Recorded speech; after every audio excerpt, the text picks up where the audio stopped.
Buenos días, soy Patricia Siriani Espejo, su profesora para la última sesión de este ciclo, que nos ha acompañado sobre de lo virreinal a la crítica decolonial y que ha constituido en un primer acercamiento a la historia social del arte peruano desde la época virreinal. Es una historia social en el sentido que nos basamos sobre la perspectiva digamos, histórico-social, ¿no? Para entender cómo el arte refleja una realidad social y política peruana. Hoy día vamos a ver su parte más contemporánea. Este curso lo hemos creado entre varios colegas de la Escuela de Arte de la Facultad de Letras y Ciencias Humanas de la Universidad Nacional Mayor de San Marcos, para poder dar un marco un poco más amplio a los cursos que solemos dar en pregrado y también una introducción a los que van a entrar en posgrado y que tal vez no tengan nociones tan precisas de arte desde la colonia española, ¿no? Entonces es un curso que ha tenido un público bastante amplio y diverso, y la idea de guardar todos estos archivos es para que pueda servir en adelante a los postulantes en el posgrado de la maestría de arte peruano y latinoamericano, con mención en historia del arte, pero también el doctorado en historia del arte, y obviamente también en pregrado para todos los curiosos que se interesan. Es con mucho gusto que les dejamos estos conocimientos al alcance. Entonces voy a compartir mi pequeña presentación.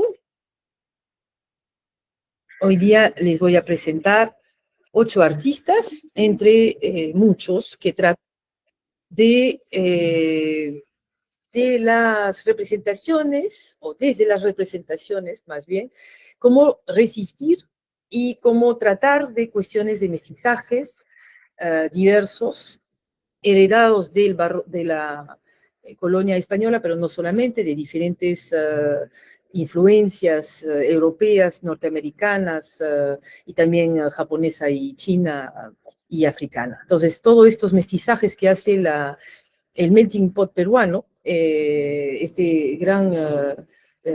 gran mezcla de todas las sangres que nos mencionaba pues, el gran Arguedas, tenemos acá por idea de mostrar una parte muy ínfima de la producción artística de los últimos,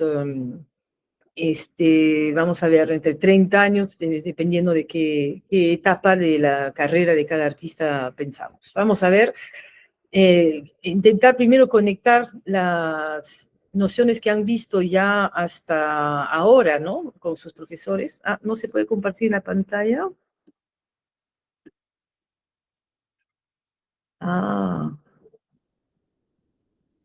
Espero que funcione, porque a veces sí, pues me salta la imagen, salta. Ustedes no la... No, no se me deja compartir. Vamos a probar. ¿Ahora lo ven? ¿Sí? No, parece que salta, ¿no? No sé qué. Entonces tal vez es porque está en formato diapositiva. Voy a intentar mostrarla. No me gusta porque se ve todos unos detalles que no son interesantes, pero a ver si funciona mejor ahora. No, tampoco. Magali, tengo un problema de compartimiento de mi pantalla.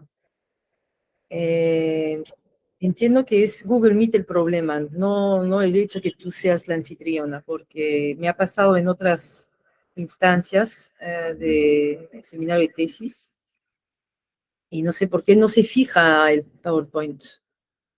Te das cuenta, ya se ha volatilizado. Es muy extraño. No sé por qué. Me dice no se puede compartir la pantalla. No sé qué hacer ahí. Es bien complicado. Te lo puedo pasar, Magali, a ver si tú logras mejor que yo, no sé, pero te obligaría a quedarte, lo siento. Te lo mando ahora por el WhatsApp.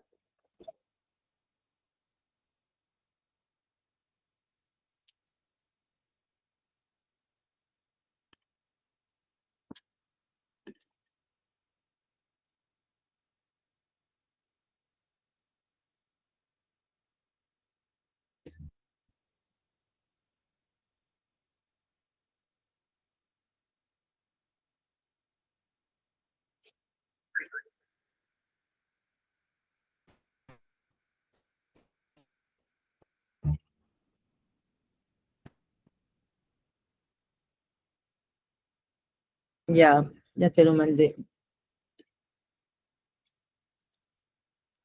No sé si va a ser diferente desde tu manejo. Lo siento porque te obliga a quedarte las 2 horas. No era mi intención. Perdón. No te oigo. Creo que estás sin micro, Magali. No se te oye.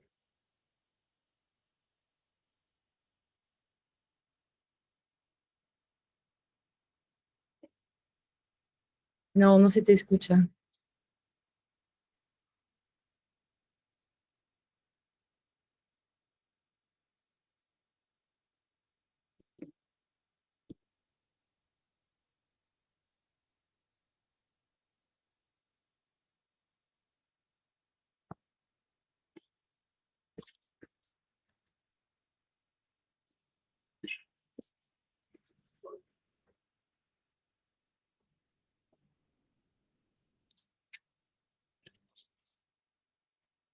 ¿Logras abrir el PowerPoint? Ay, gracias. A ver, ¿funciona?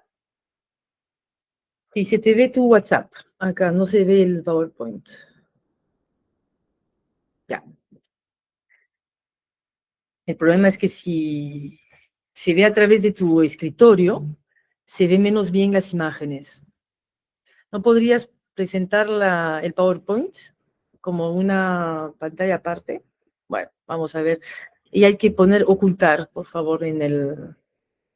Ay, gracias. Bueno, muchas gracias, Magali. Lo siento mucho la molestia. Entonces, a la siguiente diapositiva, les estaba diciendo que, pues, recordar de lo que han podido entender en las clases previas, que el barroco virreinal fue una máquina visual de poder al servicio de la monarquía y de la iglesia, aunque siempre atravesado por apropiaciones indígenas y mestizas que pudieron tener alguna agencia, pero que básicamente era vertido el arte hacia la digamos, el sujetamiento hacia la monarquía y la iglesia, que tenían el poder, ¿no? Instituido. Entonces, lo que podemos plantear es la idea de una larga duración de la colonialidad que no termina con la independencia, sino más bien se prolonga a través de la república. Para eso tenemos que definir lo que significa la violencia postcolonial. No solo se trata de violencia física, sino de un racismo estructural hacia poblaciones indígenas, afroperuanas y sectores populares. Las violencias epistémicas tratan de invisibilizar en general no solo los cuerpos, sino también los saberes indígenas, amazónicos, generar una jerarquía entre el arte culto y la artesanía.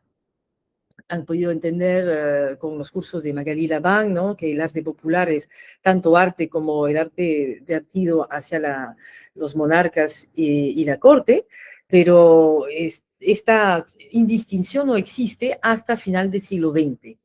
Y todavía hay mucha gente que resiste a reconocer todo el arte bajo el mismo manto, ¿no? Hay una separación marcada para muchos entre un arte que vale y el otro que de esta manera vale menos, ¿no? Las violencias territoriales que son debidas al extractivismo y a los conflictos socioambientales, el abandono de los territorios amazónicos y andinos tienen consecuencias hasta hoy, ¿no? En todo lo que podemos ver, no solo de el éxodo rural, hacia las grandes ciudades como Lima y otras capitales de regiones, pero sino también el abandono de prácticas, de lenguas y de costumbres, ¿no? Originarias. Y esto también genera, pues, violencias de género y de clase como herencias de esa colonia. El concepto de mejorar la raza es una construcción eurocéntrica que obliga a los peruanos a rechazar su propia identidad. Todo lo que no es europeo es pensado naturalmente como inferior, especialmente la apariencia física. Entonces, vamos a ver cómo estos temas han sido tratados por artistas y lo anclaré en una teoría latinoamericana fundada en estos 4 principales autores. Habrá otros, pero estos son un poco el marco teórico. Juan Hacha, que era peruano y se fue a vivir a México, que insistía en que el arte latinoamericano no puede seguir pensando o ser pensado más bien solo desde las categorías europeas, y pedía entender la obra en su estructura social y no solo como objeto autónomo. Eso en su libro Arte y Sociedad en América Latina, publicado en México en 81. Marta Traba, que también es una importante historiadora del arte, que escribía desde Argentina, pero sobre todo Latinoamérica, hablaba de un arte de la resistencia frente a la absorción por los centros hegemónicos, el riesgo de producir solo versiones locales de modas internacionales. En su famoso libro del 73, 2 décadas vulnerables en las artes plásticas latinoamericanas, 1950-70.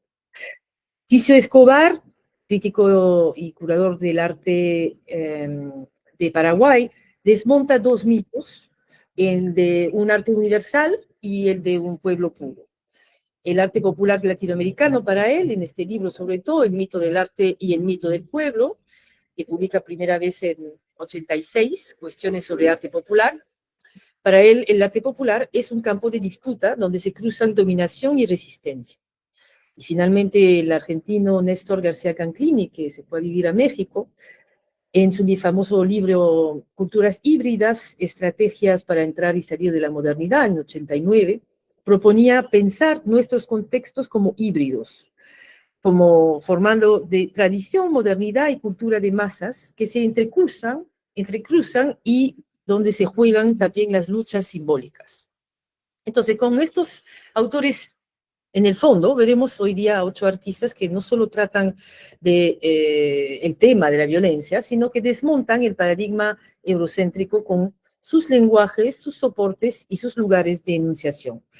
Vamos a usar soportes no nobles en adelante, como vamos a ver ahora la primera imagen, con Edilberto Jiménez, el retablo, que ya han visto seguramente con Margarida Van, y también veremos en adelante la cerámica, el afiche, la yanchama, entre otros soportes y técnicas que no son consideradas nobles porque no forman parte de la tradición clásica europea. Entonces, hablando desde posiciones subalternizadas, como la andina, la amazónica, la femenina, la migrante, vamos a tensionar memoria, monumentos y espacio público. Y no ver el arte comprometido en abstracto, sino formas concretas en que la obra discute también el derecho a quién tiene el derecho a recordar, quién tiene derecho a representar y a ocupar el espacio. Entonces, vamos a primero descentrar Lima, la primera cosa que instituye la colonia es la capital Lima, entonces veremos primero desde fuera el arte contemporáneo, entonces desde Ayacucho y de la Amazonía, empezando por Edilberto Jiménez Quispe, nacido en Ayacucho y que ha realizado varios retablos sobre violencia política. Acá lo vemos haciendo un retablo. La próxima diapositiva les muestra acá dentro del libro de Víctor Vich sobre poéticas del duelo. Tenemos aquí, y entramos a la próxima, de más cerca, una imagen que solo tengo de mala calidad, por eso quería mostrar de dónde proviene. Aquí la siguiente imagen. Es sobre la leva, ¿no? Su padre fue justamente levado, secuestrado, podríamos decir hoy día, por el ejército para ser reclutado a la fuerza en el ejército. Eso es un retablo del 78 y es una práctica que va a tener también Sendero Luminoso. En las siguientes imágenes vemos a cómo se presenta la violencia sufrida por los ayacuchanos durante el conflicto armado interno y que siguieron a esta violencia ejercida sobre el pueblo por parte primero de los militares, como les decía, en las levas violentas, y el régimen militar, pero a partir del conflicto armado interno, Sendero Luminoso, grupo subversivo que se va a ensayar contra la población de los Andes y los Ashaninka también, y que va a suscitar pues la reacción antisubversiva del Estado peruano, que va a ser aún más violento en la segunda mitad de los 80. O sea, empezando en los 80, 83 y 85 es el momento más terrible contra las poblaciones y donde tenemos pues las fosas comunes y diferentes masacres y ejecuciones sumarias por los agentes del Estado, que han creado todo un contexto de ultraviolencia, especialmente en Ayacucho.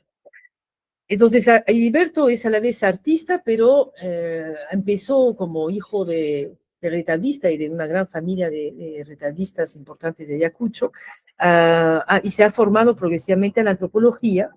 Él vivió de cerca la violencia política en persona y explica un giro en la creación del retablo, ¿no? Antes era una pieza devocional, como han podido ver, o turística, y con Edilberto se convierte en un dispositivo y archivo de memoria sobre la guerra interna.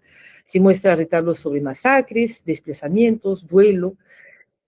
Cuando el retablo tradicional de San Marcos servía para encenderle una vela y encomendarle al santo a los viajeros, o preguntarle en qué cerros andaba el ganado, los retablos de Edilberto parecen invitarnos a otra pregunta: ¿dónde están los desaparecidos, los esposos, las madres, los hijos y los hijos de sus hijos, ¿no?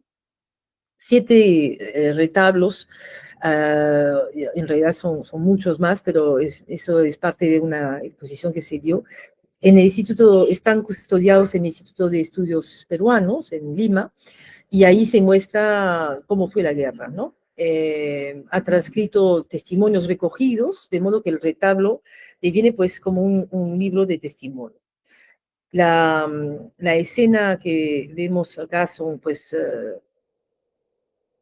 como vemos, a la vez real y mitificado, ¿no? Y hay una mujer que cae desde arriba y que está disparada por este soldado justo después de haber sido violada, como vemos en la parte de abajo, y que después de haber sido asesinada cae en una fosa común. Es extremadamente gráfico sobre las violencias y las violaciones perpetradas de manera sistemática sobre las mujeres, y acá los vemos vestidos de atuendo militar, ¿no? Entonces, eso tiene que ver con estas violencias ejercidas sobre las mujeres de manera sistemática, ¿no?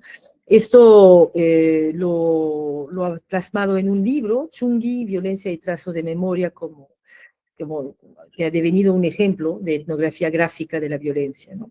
Con la presentación de cuerpos asesinados, masacrados, pero con toda la explicación de cómo llegan los helicópteros, los militares, los senderistas enfrentados a los comuneros, y todo miniaturizado, pero brutalmente explícito, ¿no? Entonces ahí, al colocar al testimonio de las comunidades en el centro de la escena, desmantela, digamos, la historiografía oficial limeña. Son las mismas personas que narran desde su vivencia lo que ha pasado. Y el relato ya cobra toda una importancia que hace que el retablo deja de ser un souvenir turístico para convertirse en lo que han sido llamado barroco crítico, que denuncia pues esta alianza entre racismo, Estado y olvido. Podemos usar a Tiso Escobar ahí, que explicaba cómo la frontera entre arte culto y arte popular se vuelve inestable en nuestra región. El retablo aquí se revela como un dispositivo capaz de producir una teoría visual sobre el trauma. Como Tiso Escobar criticaba el mito del gran arte europeo, que desprecia lo popular, decía, el resultado es el mito del arte, uno de los grandes relatos de la modernidad, ¿no? En su libro original, página 85, la versión del 2008, que es la que tengo acá. Este mito deja fuera expresiones como el retablo, que aquí se revela como una forma legítima de teoría y de memoria, ¿no? El arte popular es un campo de disputas. El retablo ayacuchano disputa el relato oficial limeño de terrorismo, haciendo un pacto de toda la población, como si todo fuese unida a Sendero Luminoso, lo cual no fue el caso, y muestra también la violencia del Estado sobre los campesinos. Por otro lado, tenemos a Aníbal Quijano, que en sus ensayos sobre la colonialidad del poder nos decía que la guerra interna fue también la administración racializada de la muerte, concentrada en el mundo andino, ¿no? En una necropolítica que no ha parado en realidad. Ahora, una pequeña pregunta. ¿Qué cambia cuando la memoria de la guerra se hace desde un retablo ayacuchano y no desde un informe jurídico limeño? Y para un poco saber si nos están escuchando, si les interesa el tema, si conocen un poco del tema, las que están presentes aquí. He visto a Ketty Fonseca, Micaela Maureira, Noé Álvarez, Rosa María Fernández, Yesenia Reyes, y Miley Evelyn. ¿Cómo les parece diferente? Puedes avanzar, Magali, con las tres siguientes. Exacto. No, hay un poco más sobre el texto, tal vez para el relato de Gilberto Jiménez, que explica cómo los ha creado como un artista, ¿no? Se considera que el artista es el que hace sin tener necesidad de público y después lo muestra al público cuando ya siente que el público puede recibirlo, ¿no? Pero ahí está, es a la vez un artista, es a la vez un diario íntimo, es un poco entre las dos cosas, son cosas que le quemaban, que necesitaba entregar, o transmitir y transmutar desde el horror mirado hasta una posibilidad de transmutación, ¿no? De transformación ante sus propios ojos primero y después al público, ¿no? ¿Cómo les parece? ¿Puedes seguir con la última imagen del retablo El Hombre? Está también en el Instituto de Estudios Peruanos. ¿Cómo piensa que es diferente? ¿Qué es la gran diferencia entre pues, el LUM y el Museo de Alfacep en Ayacucho?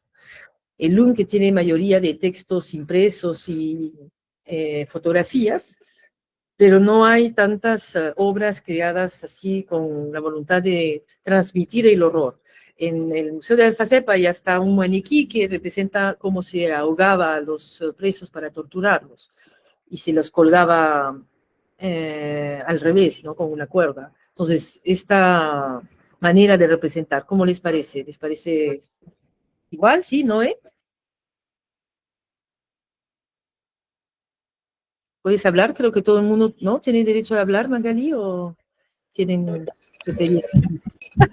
¿Se me escucha? Sí, muy bien, Noé. Buenas tardes, profesora. Para mí sería el punto de vista, ya que el punto de vista de cada lado, especialmente del lado andino, es más netamente enraizado a la sangre. Ya es una herencia, un conocimiento que viene desde la época colonial hasta la actualidad, ¿no? Entonces, esa herencia hace sentir un conocimiento cultural desde que viven con ello, mientras que por el otro lado podrá haber textos del lado limeño, documentos, pero no tienen ese contexto vivencial y esa herencia cultural familiar y que puede identificarse con la identidad o la realidad que se está contando en estos puntos o en estos textos, para mí, ¿no? Claro, entiendo. Muy bien, gracias. La vivencia, el hecho que sea alguien que ha vivido el momento, ¿no? Es lo que para ti te parece más relevante, ¿no? Muy Sí, bien. ¿Sí? Otra perspectiva. Tal vez puedes ponerlo en modo diapositiva, Magali.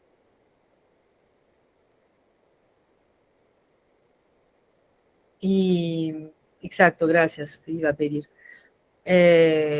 Bueno, esta forma de representar ha permitido ver una perspectiva propia, pero a la vez narrada desde el interior, ¿no? De los que han sufrido en primera persona, pues, la violencia en los años 80 sobre todo, y también 90. Entonces es una narrativa propia y articula la religiosidad popular, ¿no? A través del Cajón de San Marcos, la denuncia y el duelo.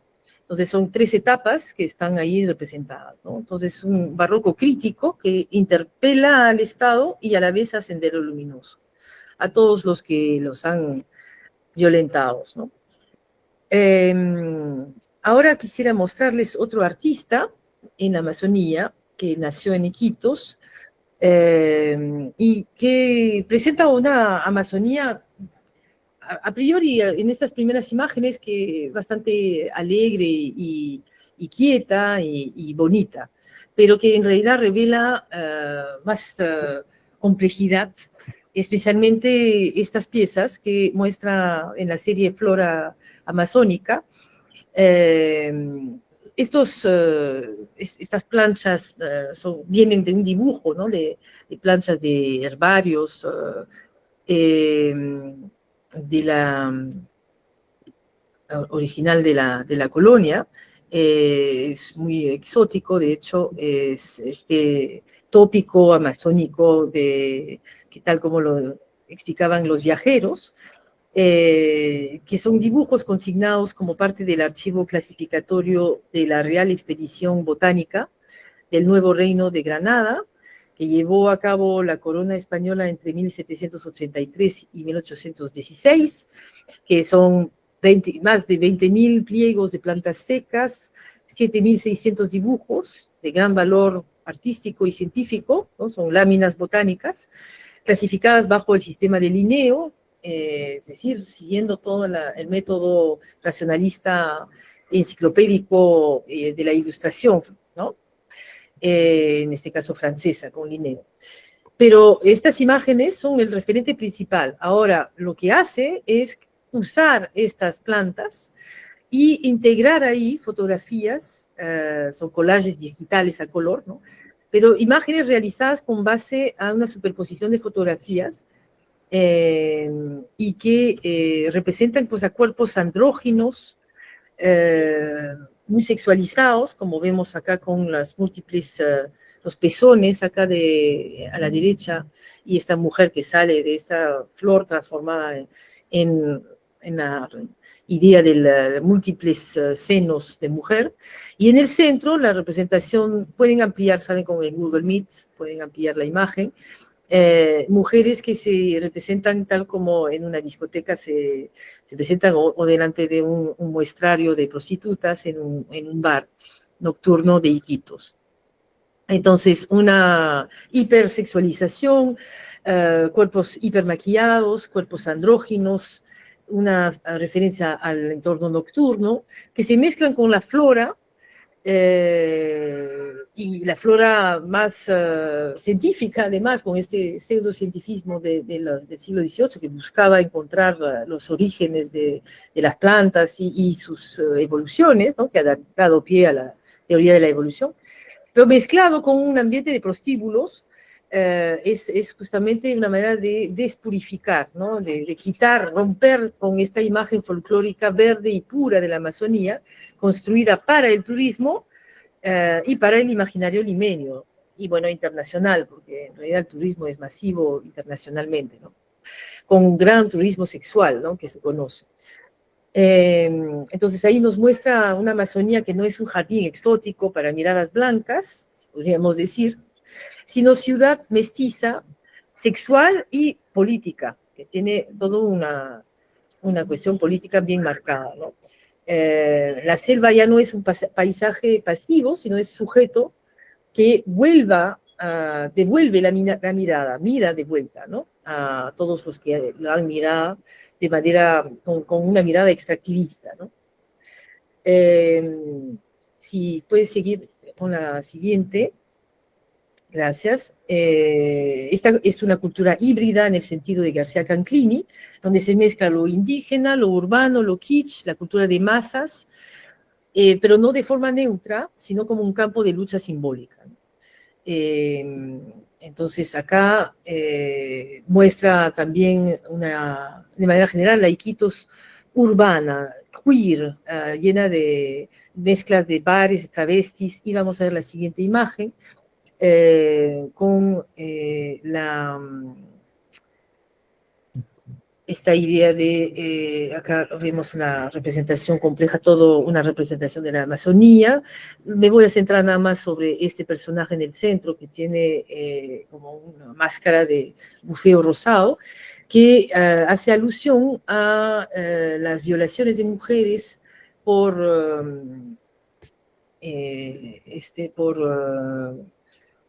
los viajantes, por las diferentes personas, los que trabajaban en la Amazonía de empresas extractivistas y que raptaban a mujeres y las abandonaban una vez que se habían preñado, que estaban embarazadas. Y que esto generaba toda una mancha para la familia y para la mujer. Y entonces se había creado todo un mito a raíz de eso, del bufeo que se llevaba a las mujeres y que las embarazaban, ¿no? Las fertilizaban, ¿no? Con la fecundía, como una idea de hacer de algo traumático para todas estas poblaciones, algo que se asimila mediante el mito. Y de eso trata esta pintura de Bendayán.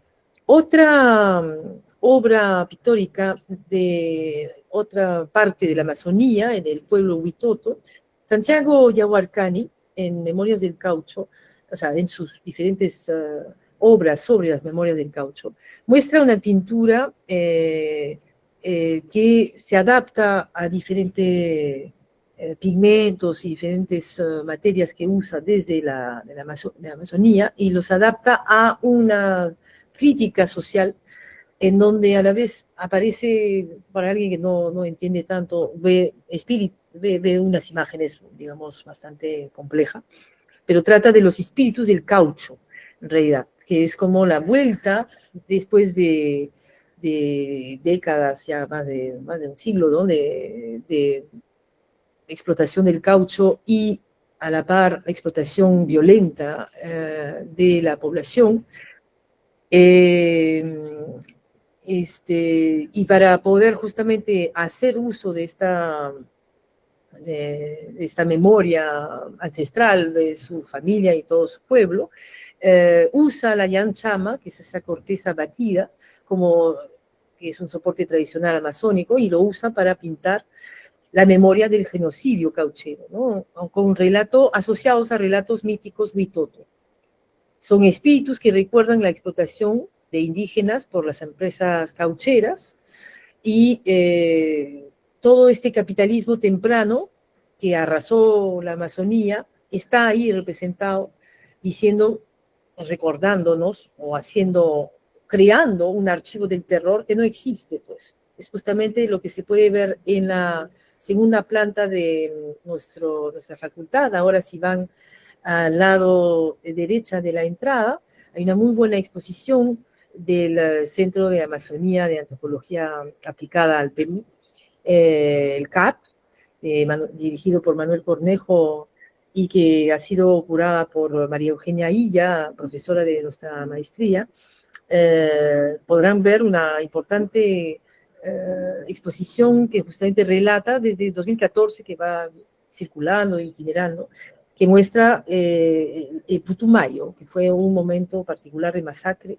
indígena y contra los indígenas, ¿no? Por parte de la empresa cauchera. Entonces son cosas que no quedan sin testimonios nomás, no hay huellas gráficas, nadie ha pintado, fotografiado, pero justamente se trata de rehacer este archivo un siglo después. Entonces acá vemos cómo se desloca el canon con estas dos obras, o sea, estos dos artistas. Puedes pasar a la siguiente, cerrando sobre Santiago Yahualcani. La siguiente, Magali. Gracias. Entonces, Ayacucho y la Amazonía adquieren rango de centro interpretativo del país. Eso es lo más interesante. Ahí podemos conectar con Marta Traba, que pedía mirar desde América y resistir al modelo centro-periferia. Al contrario de ello, estos artistas empujan esa lógica al interior del propio Perú, ¿no? Vamos desde los supuestos márgenes, desde en realidad los 90% del país en cuanto a geografía, hacia el resto, hacia la centralidad limeña, ¿no? Yahuarcani trata, es un gesto político que hace, ¿no? De la misma manera que Gilberto Jiménez, aunque siempre desde la sensación de haber vivido un horror, ¿no? Y ahí este horror que es heredado, ¿no? Que se constituye acá como un archivo visual indígena, paralelo al archivo estatal y empresarial que casi siempre minimiza la violencia ejercida sobre las poblaciones indígenas. Podemos asociarlo a Aníbal Quijano, que explica cómo la colonialidad es uno de los elementos constitutivos y específicos del patrón mundial de poder capitalista. Se funda en la imposición de una clasificación racial, étnica de la población del mundo como piedra angular de dicho patrón de poder. Página 93 del libro en referencia que está en la bibliografía al final.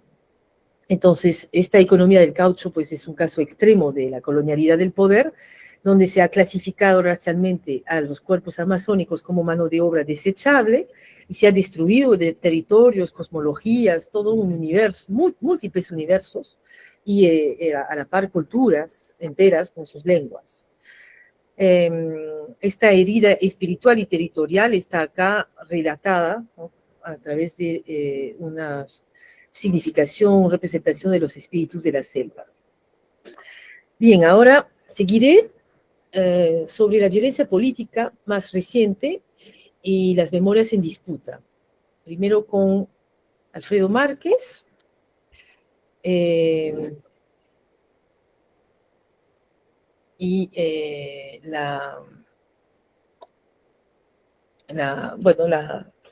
La violencia de los años 80 y 90, que pues la violencia en Perú no ha sido solo colonial o cauchera, también ha sido la guerra interna dentro del Estado de Derecho. Estábamos en democracia, pero que se ha administrado desde el Estado pues la muerte y después el olvido en paralelo. O sea, las dos cosas a la vez.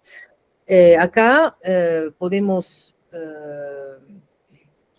ver pues la figura de la Pachacuti, que es una mezcla de sus idillas, Like a Virgin. Estamos recordando también la canción de Madonna. Entonces Madonna por medio, ¿no? La figura pop masiva, ¿no? Transnacional de Estados Unidos, y cómo se mezcla con diferentes iconografía chicha. Es también su recuerdo de la cárcel, cuando estuvo 4 años encarcelado de manera abusiva y no había hecho absolutamente nada, pero como muchos, como centenas de inocentes que fueron puestos en cárcel en los 90 bajo la dictadura de Fujimori, y había pues estos estas figuras de las subsidias dentro de los diarios chicha que se podía tener y la música que se podía oír, ¿no? Entonces es un poco un recuerdo de su vivencia y a la vez magnificada, representada con este contraste de complementarias, violeta azulado, digamos, con el amarillo, y toda una iconografía muy compleja que recuerda motivos andinos prehispánicos, antiguos, y pues la serpiente Oróboro, ¿no? Que da la vuelta a sí mismo, la regeneración, la posibilidad de salir, de recuperar la libertad, de salir de un ciclo que no parece acabar, toda una iconografía compleja y que alude pues al hecho que la crisis nunca acaba.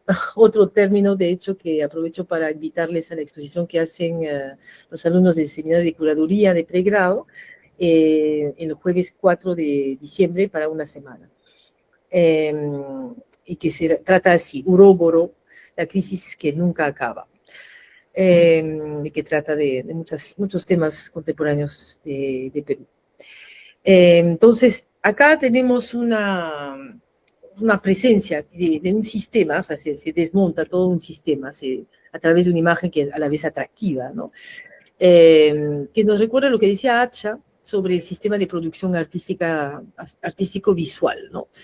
Por tal sistema entendemos un conjunto de operaciones manuales, sensitivo-visuales y teóricas, de que se apropia el productor mediante un aprendizaje.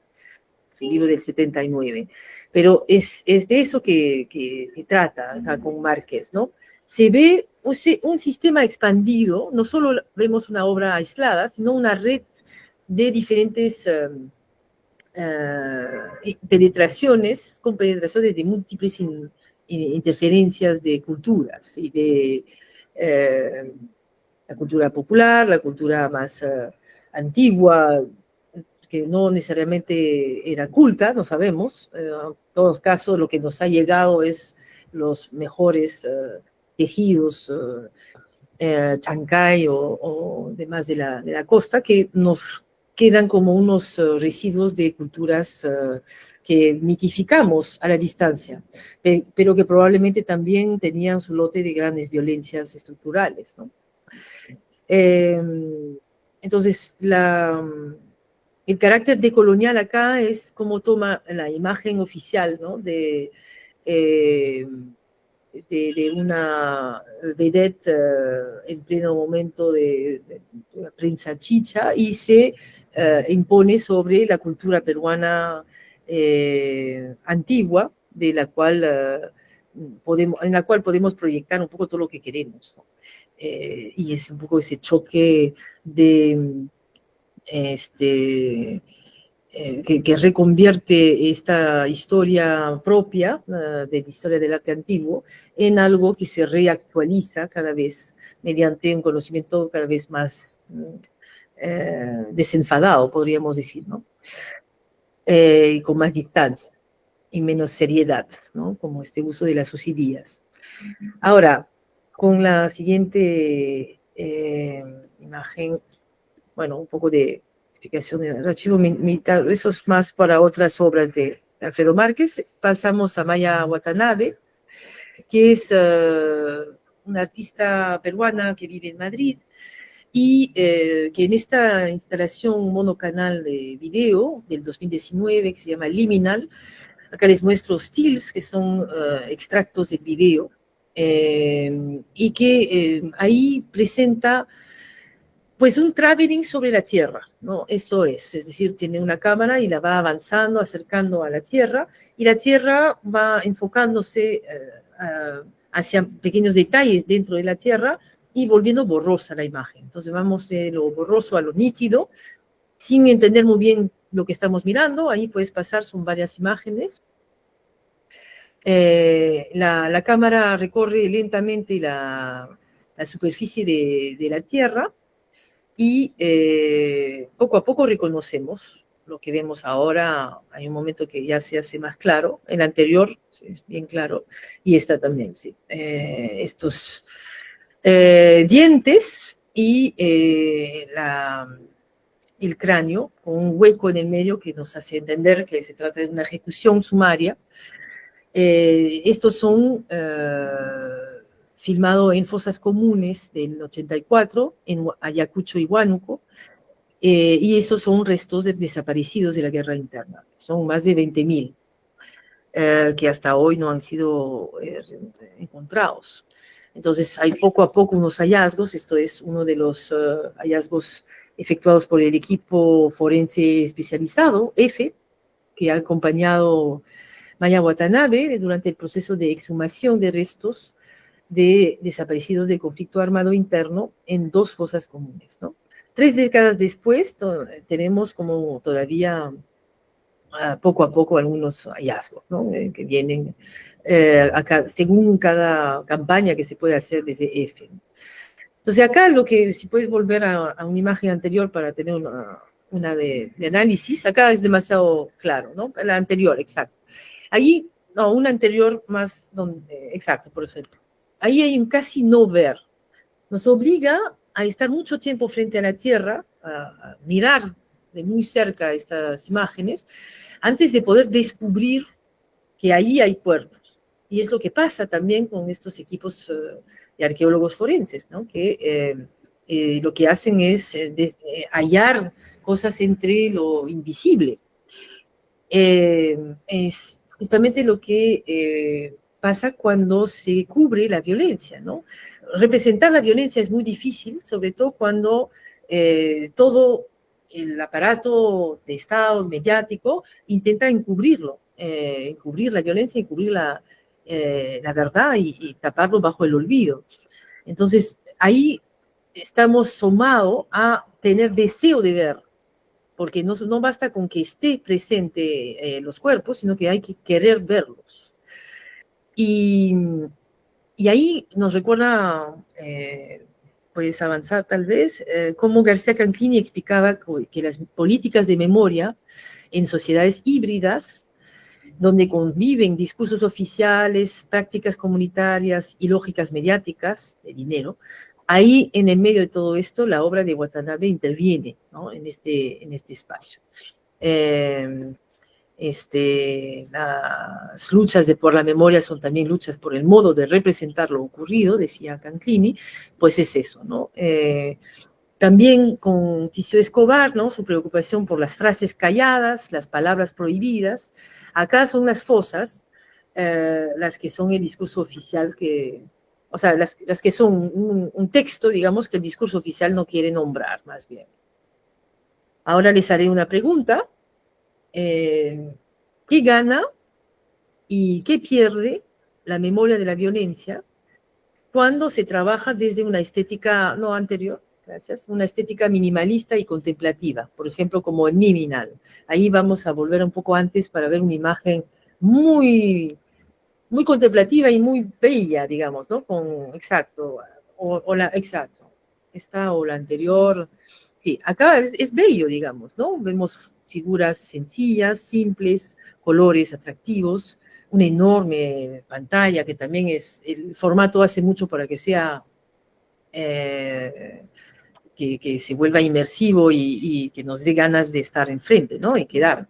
Pero, ¿qué cambia para ustedes y que pierde tal vez la memoria de la violencia al trabajar así esta estética contemplativa? Y si la comparamos con la narrativa directa del retablo de Jiménez.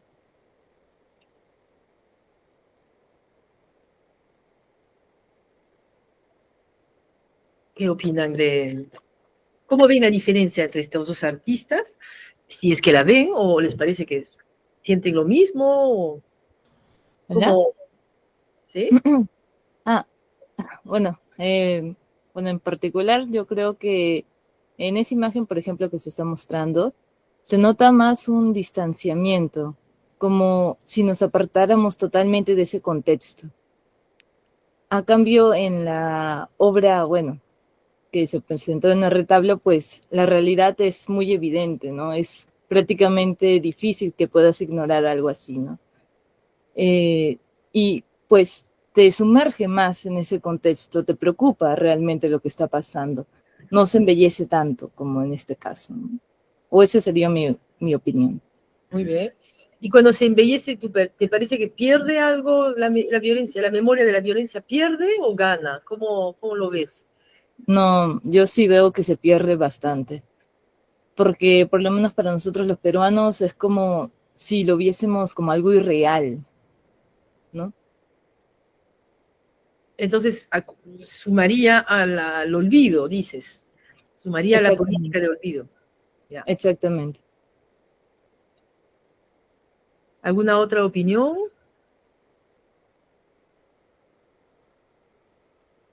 Mm, Bueno, yo también me iría también por ese punto, porque en las imágenes de este artista se ve más algo, como dices, algo científico, algo más eh, analítico de un suceso, pero no del contexto, sino de los restos. Entonces, para saber el contexto en general de qué son estos restos, tendríamos que leer la descripción y poder imaginarnos, mientras que en el retablo ya te plantea de frente un escenario, ya te plantea una historia clara y precisa de lo que pasó. Entonces, son dos, dos puestas, el mismo tema, la violencia o los sucesos, pero de un punto más alejado y claro y entendible, mientras que acá es un punto más científico, más analítico, y como dicen, que tendría que entenderse un poco más para poder comprender la obra. Claro. Por otro lado, hay una estrategia de demora de la percepción que hace que cuando realmente entiendes de qué va, te queda más la angustia, tal vez. No sé, tal vez. Y también tiene mucho que ver con la cultura de cada uno, ¿no? La cultura del gore, ¿no? Hay ciertas personas que muy tempranamente han sido acostumbradas a ver películas gore muy violentas, y ya ver sangre pintado no le chocará tanto. Y que para alcanzarle a su sensibilidad podría estar, eh, podría, digamos, que se le resbale, ¿no? En cambio, al ver algo, además con colores muy gris, azulado, verde, ¿no? Que añade a la distancia que bien han sentido, pero justamente dentro de la distancia lograr ver un cadáver, básicamente, puede tal vez generar pues un quiebre emocional, o al menos no tanto emocional, porque creo que no apela a la emoción, sino más racional, ¿no? Eh, Esto evita el morbo, básicamente, ¿no? No muestra los rostros sanguinarios, o sea, los rostros de sangre o escena de violación. No hay escena directa de la violencia, sino el resultado, el producto de la violencia, algo muy frío, porque es muy frío ver un cadáver. Y es finalmente la persistencia material del crimen que se deja ver en el suelo peruano que está siendo revelado acá, ¿no? Entonces, las fosas están entre la invisibilidad y el olvido y la visibilidad y la justicia. Entonces, la obra por eso se llama liminal, porque está en ese límite entre dos espacios liminales. Está en ese umbral como un llamado a no cerrar el duelo. Continúo con otras artistas mujeres, Daniela Ortiz, primero, que trata de la migración, la colonialidad y el espacio público. Y acá les muestro la documentación de 97 empleadas domésticas. Voy a intentar, espero que funcione, mostrarles el PowerPoint que ella misma publica en su web, ¿no?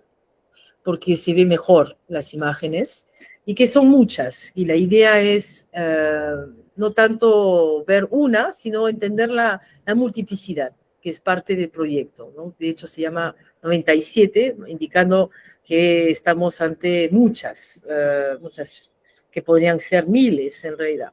Son fotos tomadas del Facebook, y entonces intentaron denunciarla por sacar fotografías privadas al conocimiento público, pero en realidad como hay un vacío legal ahí sobre las fotos de Facebook que están publicadas en modo público, ha podido evitar sufrir de una denuncia grave, ¿no? Acá, poco a poco, uno va entendiendo de qué va la serie, porque al inicio es bien complicado, porque se llaman 97 empleadas domésticas y no vemos ninguna que esté tomando el protagonismo. Justamente de eso se trata, pues que las que no tienen protagonismo, pero que están ahí, están siendo totalmente ninguneadas, olvidadas, y acá es una presentación en la galería, pero es otra, que lo ha presentado también en modo libro, ¿no? Entonces ahí vemos las empleadas que están en el trasfondo, acá la vemos al menos de cuerpo casi entero, pero en otras partes, en otras fotografías, son nada más una sombra, como acá, o un brazo, o una nariz, como aquí. Literalmente las cortan, y para nosotros historiadores del arte es muy significativa, qué se corta y a qué momento cortas y dónde cortas, y acá como son fotografías amateurs, ¿no? Que no intentan ser perfectas, ¿no? Con encuadre perfecto, pero se entiende qué está encuadrado. Lo que está encuadrado son los cuerpos, entre comillas, blancos, que son los únicos que resultan valiosos, ¿no? Y entonces ahí entramos en este desprecio al cuerpo mestizo o indígena o peruano que no representa los rasgos del cuerpo europeo, con piel muy blanca, con ojos azules y cabello rubio, ¿no?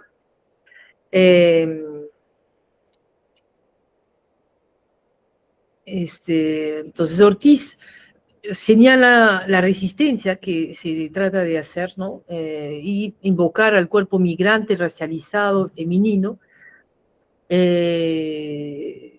Una fórmula interesante que tiene es: la colonia no ha terminado, ha cambiado de formulario. Puede ser muy bueno. Tiene mucha verba. Otras obras suyas, también interesantes, cuando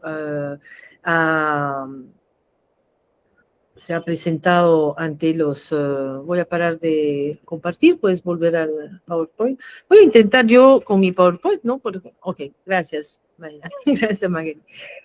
Entonces, lo que ella propone justamente es desde la perspectiva de inmigrante, porque va a ir a España a vivir y hay un momento en que se va a separar de su pareja con quien eran cónyuges de hecho, y cuando se separan y él era catalán, entonces ahí pierde su nacionalidad y habla de la cuestión de la ley de extranjería que se ha reforzado en los 2010 y se avala una pastilla, que es la pastilla que perdón, se hace inyectar lo que les inyectan a los que son recalcitrantes y no se dejan llevar en el avión, se deja inyectar una dosis que te hace dormir, mientras que lee la ley de extranjería. Entonces, recordando justamente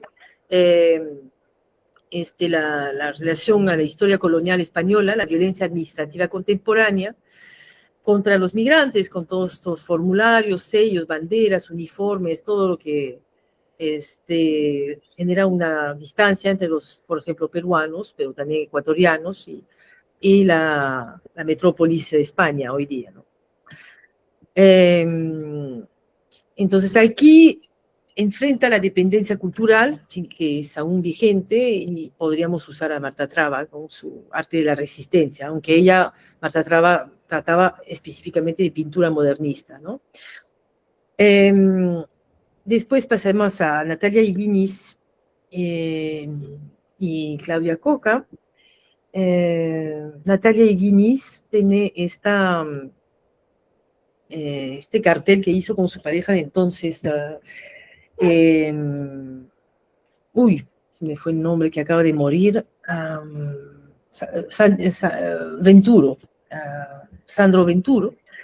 Estos afiches, que son campañas visuales, su pareja de entonces, Sandro Venturo, era comunicador, tenía esta agencia de comunicación Toronja, y entonces hizo una campaña visual, pero a escondite, ¿no? De manera pirata en las calles de Lima, a horas de nocturnas, donde no corría tanto riesgo de ser atrapada por la policía, y dejaba estas afiches. Y muchas veces ha tenido altercaciones, porque cuando había alguien que de igual miraba, molestaba muchísimo estos afiches. Y trata pues de la violencia de género. Otros afiches mostraban a campesinas y la violencia ejercida por los militares sobre las campesinas, sobre todo de los Andes, bueno, de Ayacucho sobre todo. Pero también la cuestión del aborto estaba tratado en otros afiches, y finalmente a través de una reapropiación del lenguaje de la publicidad, devolvía como crítica al mundo pues esta violencia postcolonial, ¿no? Que es como una violencia cotidiana sobre los cuerpos femeninos, mestizos, ahí más después la cuestión de lo mestizo, pero vamos con Claudia Coca, gracias. Y antes, la anterior, sí, la imagen de Claudia Coca, puedes ponerlo en modo, gracias. Ahí tenemos pues la relación a la supuesta vergüenza que debería tener los cuerpos mestizos por esta imposición eurocentrista del cuerpo, de la visualidad perfecta, o sea, lo que se reconoce como buen cuerpo, que sería el cuerpo europeo, ¿no? Entonces, esta vergüenza cultural heredada de generaciones en generaciones ha interiorizado ese desprecio por lo indio y lo mestizo, de tal modo que nadie quiere estar de este lado de la línea, ¿no? Pues que nadie quiere estar, decía Martín Guerra Muente en un texto para esta exposición de Claudia Coca, Ficciones Contemporáneas, nadie quiere estar de este lado de la línea, pues desde ahí solo se puede ser un subordinado, por lo que es mejor abandonar las costumbres, el idioma, ocultar en la medida de lo posible cualquier vestigio de ese origen. La aculturación es la única salida a la subordinación cultural. Entonces acá son con Coca y Guinness, ¿no? Ejemplos de estrategias visuales que intervienen en los medios masivos o en los imaginarios nacionales, como en el caso de Coca, que cuestionan las jerarquías de género y de raza que el canon eurocéntrico naturaliza. Y Guinness, por un lado, es una artista y activista feminista que trabaja con afiches, intervenciones urbanas, usa la fotografía o la gráfica digital, y trata pues de noción de violencia de género. Por otro lado, Claudia Coca usa imágenes familiares, colores muy planos y eslogans cortos cuando los hay, ¿no? En el caso más, los eslogans es más en el caso de los afiches de Natalia y Guinness, ¿no? En el caso de Claudia Coca es más imágenes mudas, que muestran el cuerpo de sus familiares, el propio suyo, son muchos autorretratos, como Mestiza, que es el título de la exposición en el Museo de Arte Contemporáneo de Lima en 2014. Entonces, este uso del diario íntimo un poco para exhibir y recuperar el valor del orgullo, es todo un trabajo en intersección entre género, clase social, que también está ahí presente, y la raza, ¿no? El origen racial, que es algo impuesto, ¿no? Porque sabemos que no existe razas, ¿no es cierto? Sino orígenes culturales y diferencias de color de piel, ¿no? Y de morfología del cuerpo.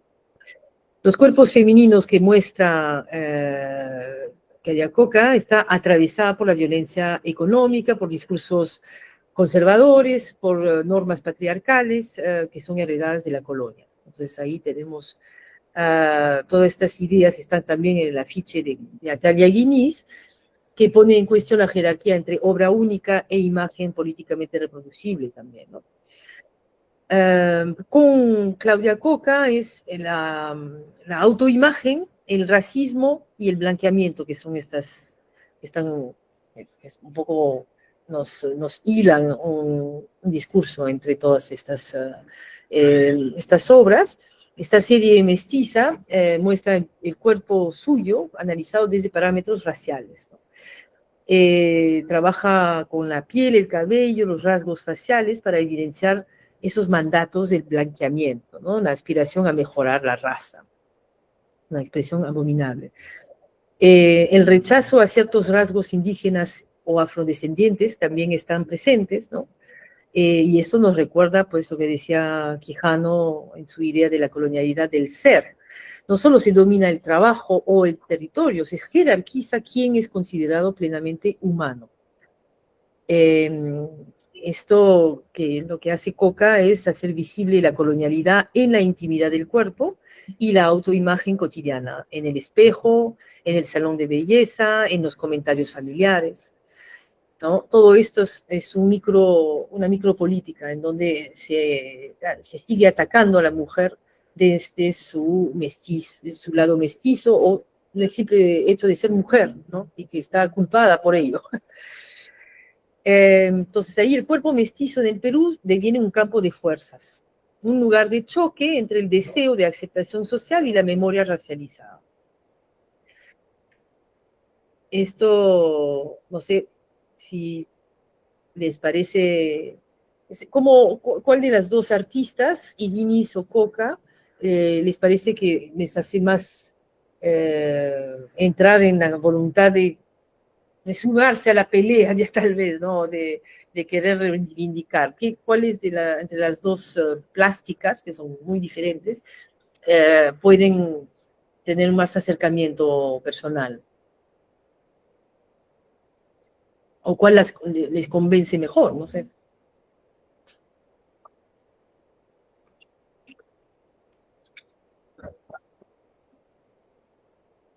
A ver, pregunta para los asistentes. Regina, Rosa María, Micaela, Maylí. ¿No? Bueno, entonces seguimos. Con Juan Javier Salazar. No tengo la imagen porque fue grabado de noche, las imágenes son terribles, pero tenemos una intervención, una reenactment, se dice en inglés, reenactment, por decir cuando vuelves a hacer una performance. Sí consideramos que la primera fue una performance, ¿no? Dependiendo cómo lo podemos considerar. Pero lo que hizo es colocar sobre la estatua ecuestre de Francisco Pizarro en Lima, que es el símbolo de la conquista, del mito fundacional de la ciudad, un manto que representa piedras incaicas de Cusco. Esto fue hecho a mitad de los 90, cuando con su pareja entonces, Arina Canciani, me doy cuenta que no he puesto sus fechas de muerte, perdón, ha muerto justo en 2017, pero se me puede indicar.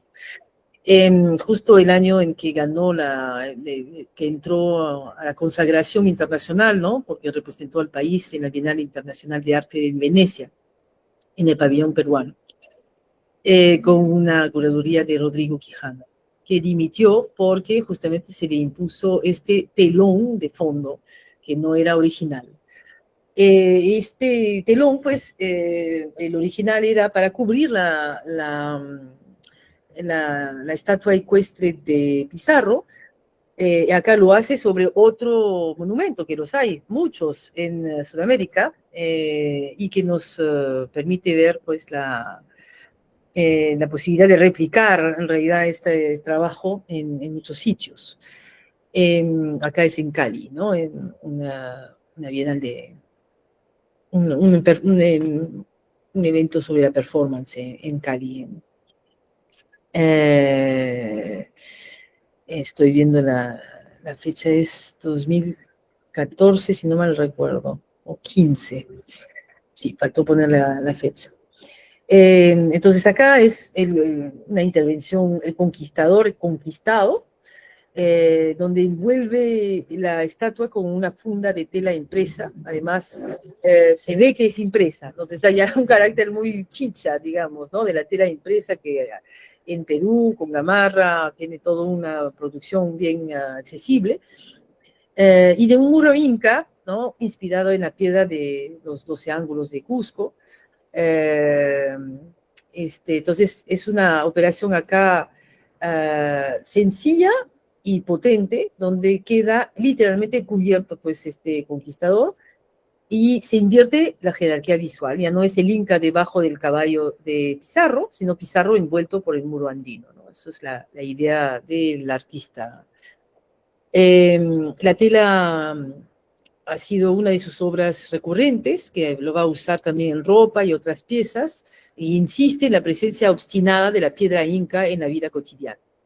Había una voluntad del artista siempre de hacer muy cotidianos sus obras, al contrario de la monumentalización y de sobre respeto que se le tiene al arte y donde se presenta obras a distancia, ¿no? Al contrario, él quería que sea como amuletas como ese Perú, que es una amuleta que repartía en las combis.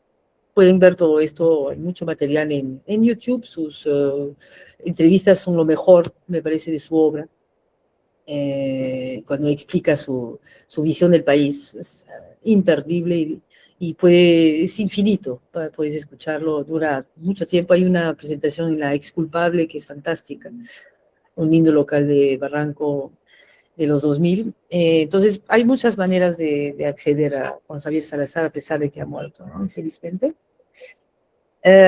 Hoy día se lee esta intervención de Salazar como uno de los antecedentes claros de los debates globales sobre el derribo, la resignificación o el abrigamiento de monumentos coloniales. Hoy día se tumban estatuas no solo de Pizarro, sino de Colón, ¿no? En toda Sudamérica. Y acá vemos que es más que solo un gesto simbólico, ¿no? Es una intervención en el campo cultural, donde se vuelve a plantear y poner sobre la mesa y replantear quiénes son los héroes, quiénes son los vencidos y qué memorias ocupan el espacio público. Son esas ideas de lo que nos inducen a pensar Hacha, Traba o García Canclini, ¿no? Salazar es un artista clave del conceptualismo peruano, con fuerte sentido del humor y una aguda crítica política. Acá tenemos realmente una reflexión que desautoriza simbólicamente a Pizarro, ¿no? Es una reflexión enorme, no destruye la estatua, sino la desautoriza. Entonces habla del derribo simbólico de la colonia y su resignificación, ¿no? En cuanto a monumento colonial, ¿qué vale, no?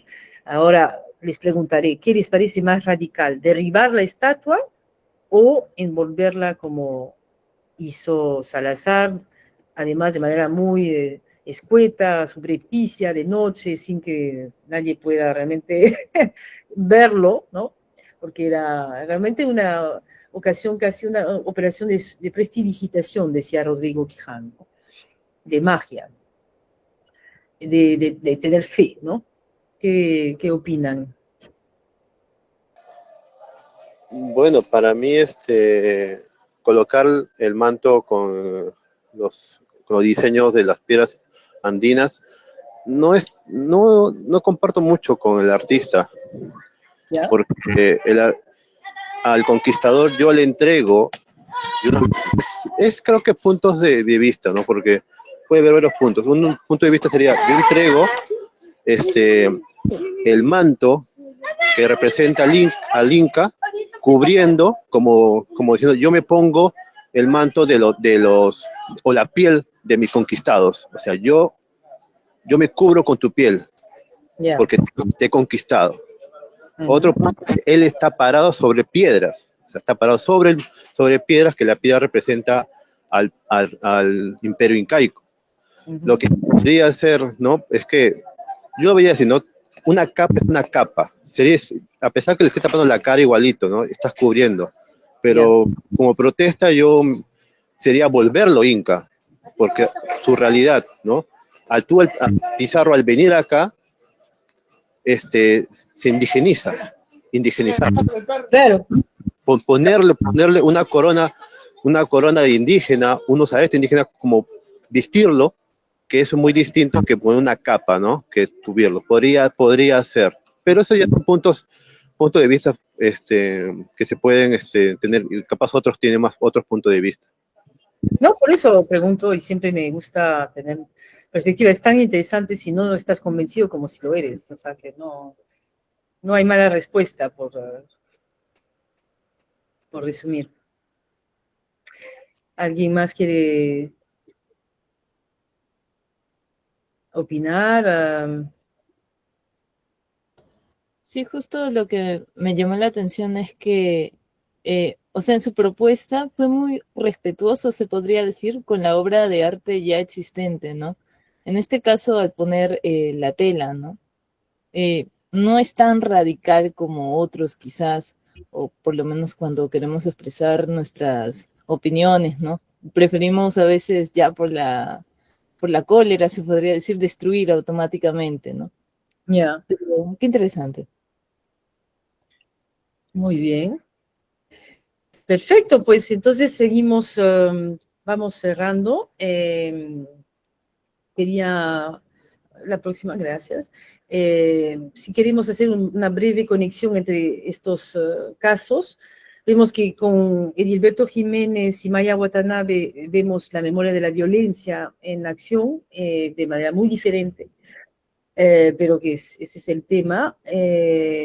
Con Cristian Bendayán y Santiago Yahuarcani se trata de territorios postcoloniales y cómo se puede volver a una realidad vivida desde ahí, ¿no?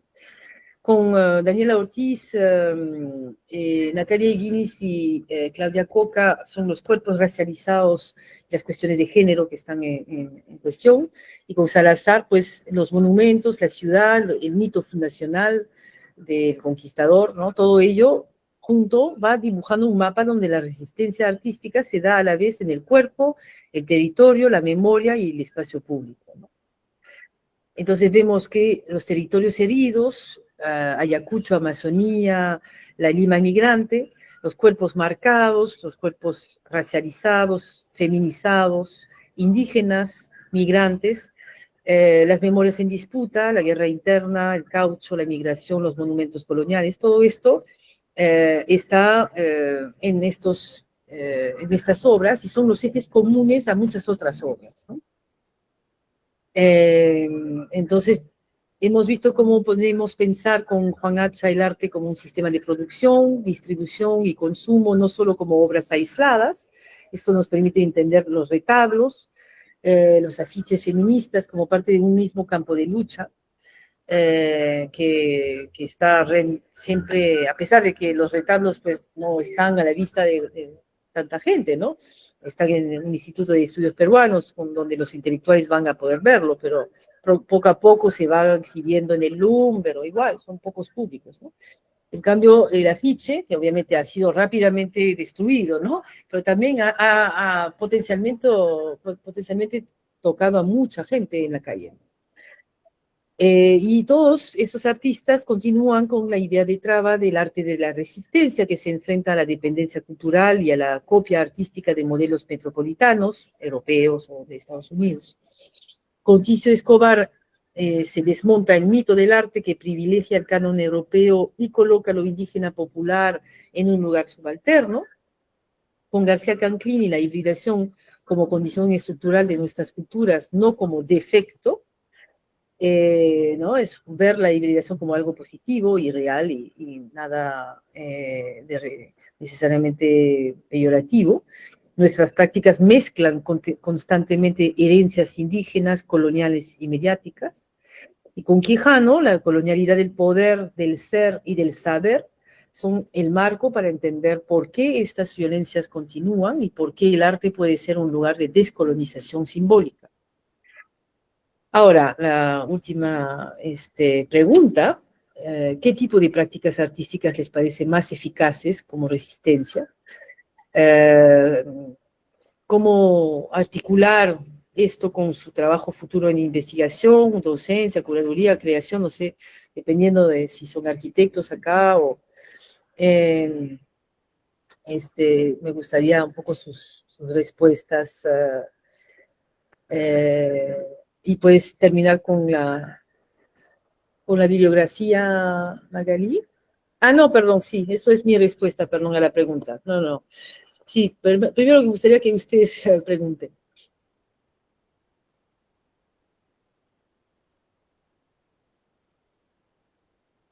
a estas dos preguntas. Como la- algunas son alumnas del pregrado, pero no conozco a todo el mundo. Tal vez hay algún profesional. ¿Cómo pasarían estas cuestiones que les he presentado a través de estas obras de arte a un dominio más profesional suyo? Bueno, para mí, para la primera pregunta, me llamó la atención, sí, dos artistas, que sí, en general, el principal que me llama la atención es el de los retablos, porque cuenta, te arma un escenario y es fácil de entender, fácil de poder trasladar, fácil de poder identificarse, porque vemos a una persona, somos una persona, vemos algo parecido. Mientras, y el otro artista, la otra artista es la fotografía de los cuerpos, ya que realza ese tema de la diferencia y el corporal, ¿no? Del canon tanto latino como extranjero. Está bien que nos hayan impuesto un arte extranjero, un arte que tenía una formación más fuerte, más sólida, más estudiada, griega, de nacimiento griego, y nosotros nos hemos tenido que acelerar en nuestro arte, adaptarnos, indigenizarnos y presentar un arte propio, muy violento, muy espontáneo, pero a la vez nuestro, de repente, ¿no? Algo muy rápido. Nos hicieron madurar a la mala, a la mala. Este, Claro, interesante. sí, y para mí, ¿yo cómo lo utilizaría? Buscaría bueno, estudio docencia, entonces yo buscaría poder reflejar estos dramas y realizar como protagonista al personaje andino, el personaje indígena, al inca, ¿no? Para poder transmitir que ellos tienen que ser recordados, tienen un protagonista y dejar un poquito a los conquistadores, ¿no? Y, y dejar, rescatar esa cultura que nos representa ante el mundo, porque al mundo nos representa selva y sierra y selva. Esa es la cara del mundo y son justo los lugares más maltratados.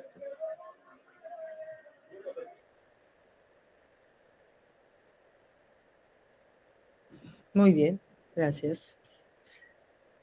Eh, mi respuesta es la próxima 3 diapositivas.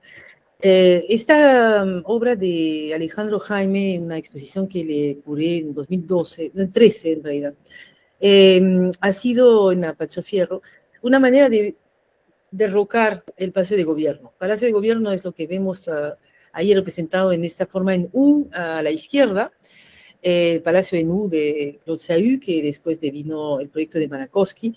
Eh, Acá lo vemos invertido y devenido una ruina futura, que es lo que vemos en la Tierra, ¿no? La ruina visto al revés, como positivo de lo que sería la forma del Palacio de Gobierno, y que deviene Huaca, es el devenir ruina del Palacio de Gobierno, lo que ha constituido el artista Alejandro Jaime. Y en una instalación ahí sobre las paletas, que es un material muy popular por crear este, este, barracas muy precarias, y que nos recuerda, digamos, las esteras de las autoconstrucciones en todo el Perú. Estamos ahí subiendo y vemos el paisaje limeño que parece chorrear de esta bruma, esta neblina típica de Lima, pero dominamos, ¿no? Es como para que el pueblo que va visitando la exposición pueda dominar la geografía, que es justamente lo que han intentado hacer los colonos y que no lo han logrado. La siguiente diapositiva es mi respuesta a la colonialidad presente en las curadurías. La fascinación y el repliegue por las paredes en blanco, el cubo blanco y el suelo gris, ¿no? Acá al menos, bueno, el suelo no lo cambié, pero he insertado múltiples instalaciones de Iturburu, acá la próxima se ve de más cerca, que impedía el pase y que nos hacían ver la sensación que teníamos en Lima de estar siempre en congestión, que hay muchos muros que te tapan la vista y de repente tienes un marco para ver a través y ves mucho más lejos. Y estas sorpresivas vistas a través de la ciudad son lo que he querido retratar en de la Huaca al Boom, que ha sido la exposición en 2015 en la Galería del Británico en Miraflores. Termino con la bibliografía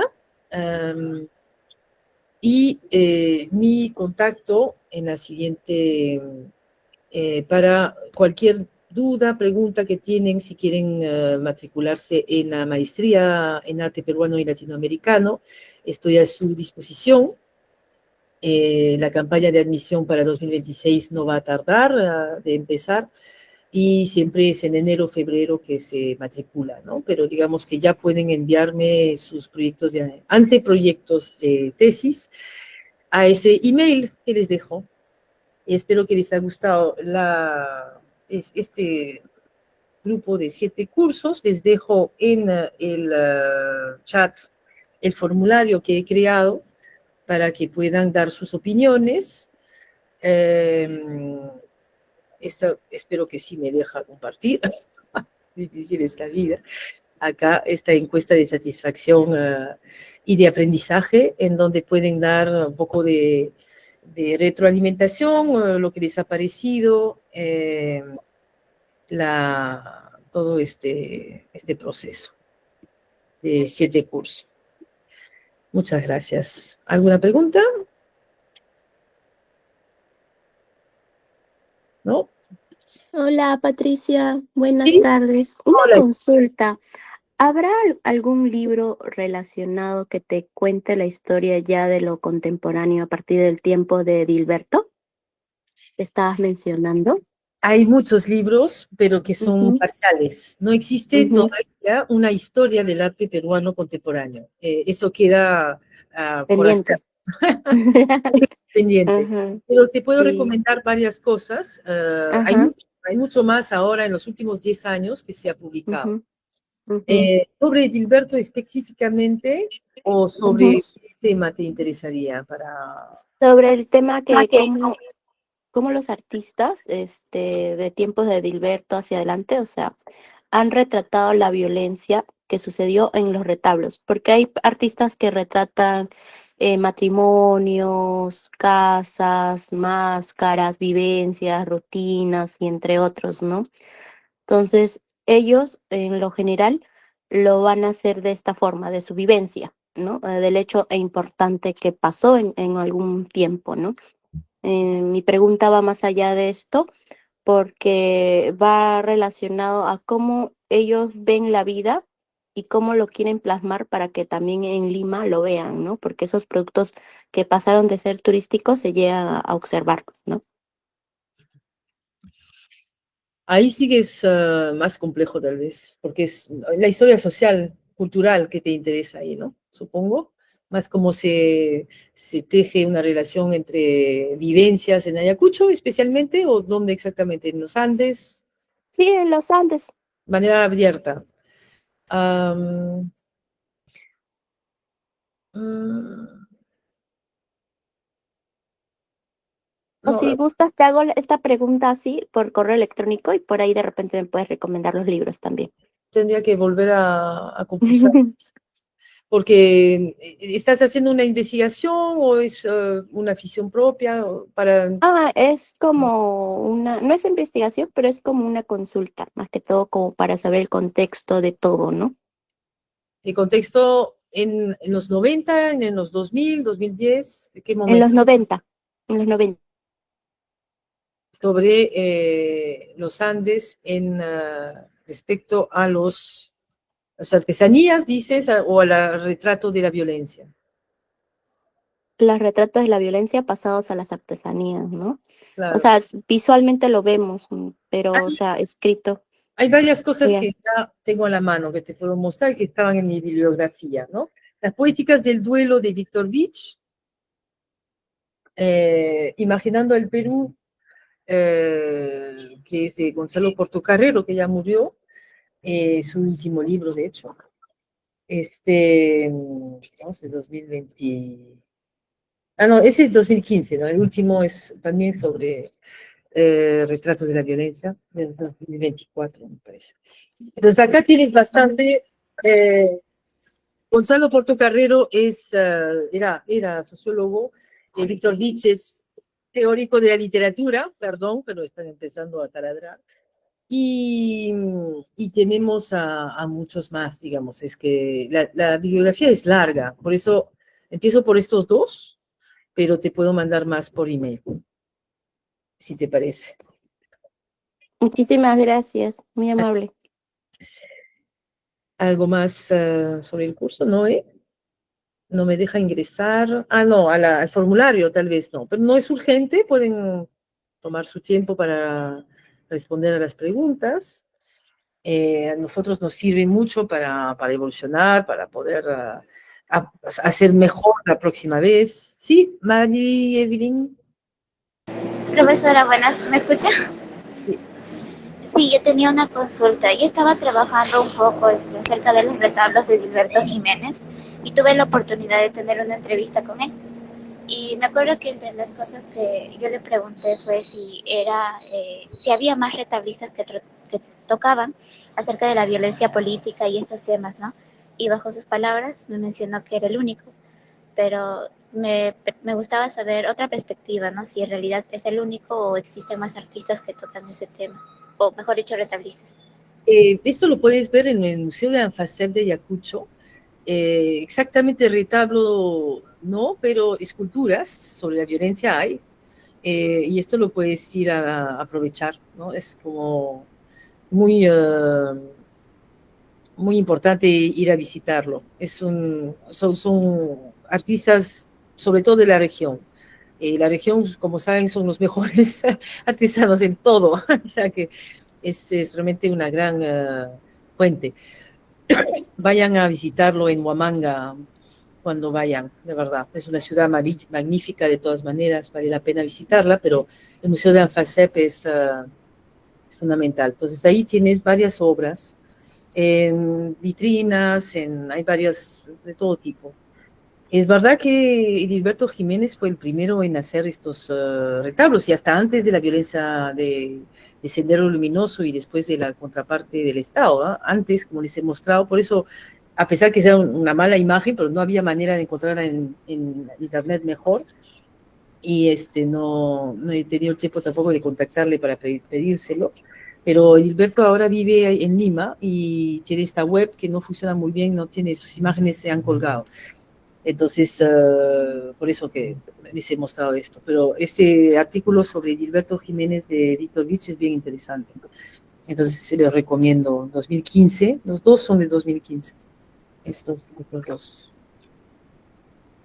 Ahora hay mucho más. La violencia, y ahí les recomiendo mucho el archivo que todavía está en línea gratuitamente, vamos a ver si sigue, de todo el LUM. El LUM tiene una cantidad de archivos en acceso libre a través de su centro de documentación. Podrán todos estos, no cuando están bajo derecho de autor, obviamente, si pueden acceder a los libros en librerías, no estarán, pero hay muchos PDFs disponibles, aparte obviamente de los registros de la Comisión de la Verdad y Reconciliación del 2002-3, ¿no?